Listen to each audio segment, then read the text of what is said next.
to inform Rivers people and Nigerians of the move by the governor of Rivers State, Similai Fubara, to procure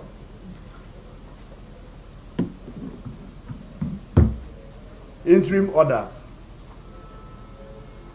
from judges that I may not name here, but I will put in my petition to the NJC. What is the essence? What is the intention? He wants to procure interim order restraining or is stopping the implementation of the laws which he was vetoed over. He wants to procure an order to announce as illegal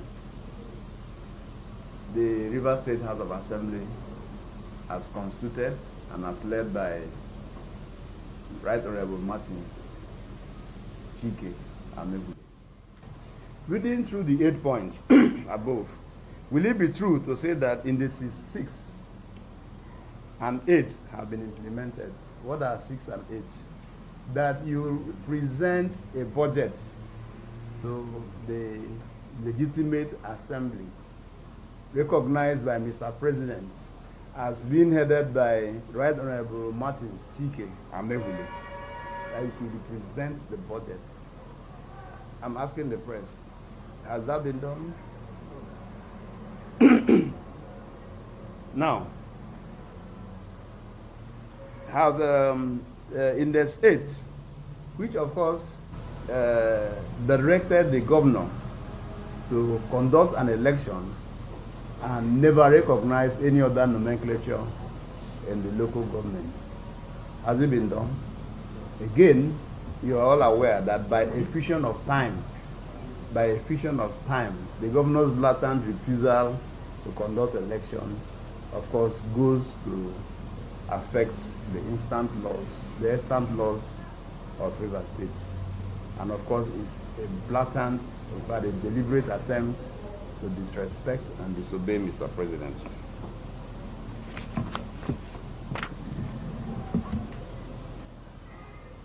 Okay, I'm saying again, what of Index 8? Does Governor Fubara, that's Index 6 now, does Governor Fubara run a budget duly represented to a legitimate Rivers State of Assembly? Is the governor denying or about to deny his signature on that document, or as one of his ardent supporters who was present at the peace meeting? I'm sure you know the person I'm talking about. On David Briggs came out. He was part of that meeting. I saw him. Came out after the meeting when the rumble started to lie to Nigerians that Mr. Governor never assented to that document. And in fact, if he did, that he assented the document under duress. And I'm asking if the governor is about to put face to say that he didn't sign the document or that he signed under duress. Doesn't this unprovoked outburst further support our assertions that it is Governor Fubara who mobilized his cronies to institute suits in law courts challenging the powers of Mr. President to churn out the peace pact? Is it not true that with Governor Sim's outburst, Mr. President is limited only in Rivers State to his avowal as sworn to protect and defend the entire territory and sovereignty of Nigeria, which of course includes Rivers State?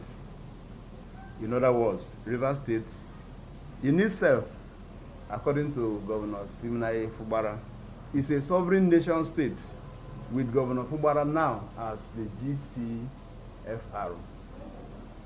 Is it not true? Is it true to claim respect for one that you don't obey?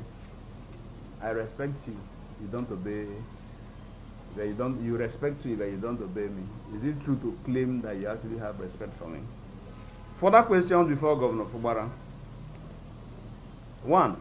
Who was Governor Fubara wanting to surprise in such a crooked, high-pitched voice in public? Who was he? Who did he direct his visitors to pass on the message to? Why does a governor feel sure to threaten fire and brimstone in a state he swore to protect? 4. Why does he drum war when he should actually be the cynosure of peace? We'll conclude. We shall conclude by asserting as follows. 1. That if the governor of Fubara's warning of springing unpleasant surprises, if dead, is to Mr. President, then it is the highest height of insult to Mr. President and the office of President. 2. If the threat is to the Speaker and other 26 members of the Rivers State House of Assembly who have been asserting their independence and consistent with the principles of separation of powers and checks and balances, and in making laws and promoting laws for the prosperity of Rivers State, then the governor groups again.